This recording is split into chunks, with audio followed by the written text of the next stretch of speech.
ये बात हवाओं को बताए रखना, ये बात हवाओं को बताए रखना, रोशनी होगी चिरागों को जलाए रखना। लहू देकर इसकी हिफाजत हमने की है, इस तिरंगे को हमेशा दिल में बसाए रखना। आदरणीय अध्यक्ष महोदय, निर्णायक मंडल एवं मेरे प्रबुद्ध श्रोतागण, मैं इंस्पेक्टर जीडी राजप्रकाश मिश्रा, भारत तिब्बत सीमा पुलिस बल की तरफ से आज के वाद विवाद प्रतियोगिता का विषय मानव अधिकारों का अनुपालन करते हुए देश में आतंकवाद और उग्रवाद से प्रभावी तरीके से निपटा जा सकता है कि विपक्ष में अपना विचार रखना चाहूंगा। महोदय, बात चाहे सीमा सुरक्षा की हो या देश की आंतरिक सुरक्षा की हो, हमारे सुरक्षा बल अपने कर्तव्यों का निर्वहन काफी अच्छे तरीके से कर रहे हैं, परंतु कभी कभी हालात और परिस्थितियां इतनी खराब हो जाती है जब हमें राष्ट्र सुरक्षा में या आत्मरक्षा में कठोर कदम उठाने पड़ते हैं। जब हमारा सामना इन उग्रवादियों और आतंकवादियों से होता है तो ये हमारा स्वागत किसी फूलों के हार से नहीं, बल्कि हमारा स्वागत करते हैं गोलियों की बौछार से और अत्याधुनिक हथियारों से। और उस समय जब गोली कान के 2 इंच दूरी से गुजरती है तो वो जिंदगी और मौत के बीच एक फासला पैदा करती है। और इन परिस्थितियों में भी एक सिपाही के पास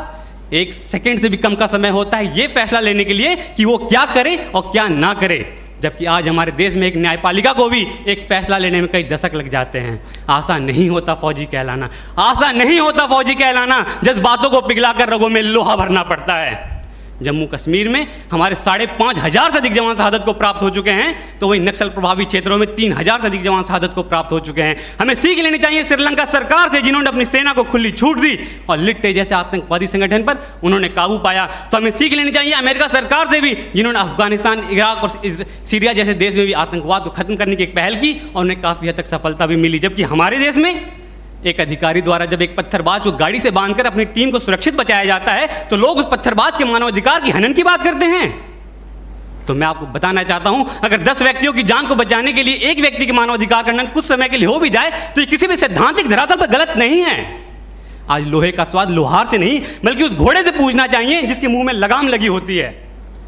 1958 में हमारे देश में अस्फा जैसे कठोर कानून लाए गए और पूर्वोत्तर के राज्यों में जहां पर उग्रवाद अपनी चरम सीमा पर था उसे खत्म करने के लिए वहां लागू किया गया। और उसकी सफलता को देखते हुए 1990 में इसे जम्मू कश्मीर में भी लागू किया गया, जो आज भी आतंकवाद का कमर तोड़ने का काम कर रहा है और इसे हटाने के लिए अलगाववादी नेता अपना राग अलापे रहते हैं। तो पंजाब क्षेत्र में भी जब आतंकवाद अपनी चरम सीमा पर था तो हमारे सुरक्षा बलों द्वारा और सरकार द्वारा कठोर कदम उठाए गए और वहां से भी आतंकवाद को जड़ से खत्म किया गया। हमारे महान अर्थशास्त्री चाणक्य ने भी कहा है कि अगर राष्ट्र की सुरक्षा के लिए हमें साम दाम दंड भेद की नीति अपनानी पड़े तो उसे अपनानी चाहिए। और महाभारत में भी जब अर्जुन ने अपने सगे संबंधियों को सामने देखते हुए शस्त्र को नीचे कर दिया था तो भगवान श्री कृष्ण ने उन्हें प्रेरित करते हुए कहा था कि हे पार्थ, अपना शस्त्र उठाओ और कर्म करो। आज मानवाधिकार की बेड़ियों में बंधे होने के कारण हमारे सुरक्षा बलों को आतंकवाद और उग्रवाद से निपटने में काफ़ी परेशानियों का सामना करना पड़ता है और इसका फायदा हमारा पड़ोसी मुल्क मानव अधिकार को एक हथियार की तरह इस्तेमाल करके करता है, जिससे हमारे जवानों का मनोबल टूटता है। आज हमारे देश में कुछ क्षेत्र ऐसे भी हैं, अगर वहां पे कठोरता से कदम ना उठाए जाएं तो उस क्षेत्र को हमारे देश से अलग होते समय नहीं लगेगा।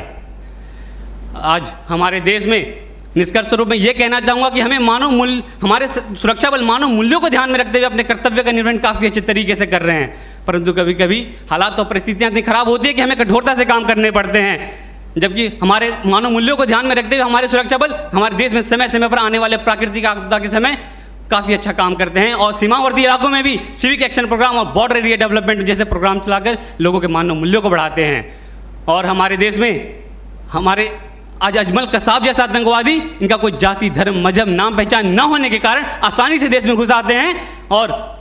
मुंबई हमले को अंजाम देते हैं जिसमें हमारे देश के 166 निर्दोष व्यक्ति मारे जाते हैं। तो वे आदिल अहमद डार जैसे आतंकवादी पुलवामा हमले को अंजाम देते हैं आम जनता के बीच में छुप कर रहते हुए और हमारे सीआरपीएफ के 44 जवान शहादत को प्राप्त हो जाते हैं। तो अब इनको इन्हीं की भाषा में मुंह तोड़ जवाब देते हुए हमारे सुरक्षा बलों ने पठानकोट, बालाकोट, उरी जैसे सर्जिकल स्ट्राइक भी किया और आतंकवाद को जड़ से खत्म करने का भी काम कर रहे हैं। और अंत में निष्कर्ष स्वरूप मैं यही कहना चाहूँगा एक फौजी के तर्ज में कि कभी ठंड में ठिठुर कर देख लेना, कभी ठंड में ठिठुर कर देख लेना, कभी तपती धूप में जल कर देख लेना कैसे होती है हिफाजत मुल्क की, कभी वर्दी पहन कर देख लेना। जय हिंद, जय भारत।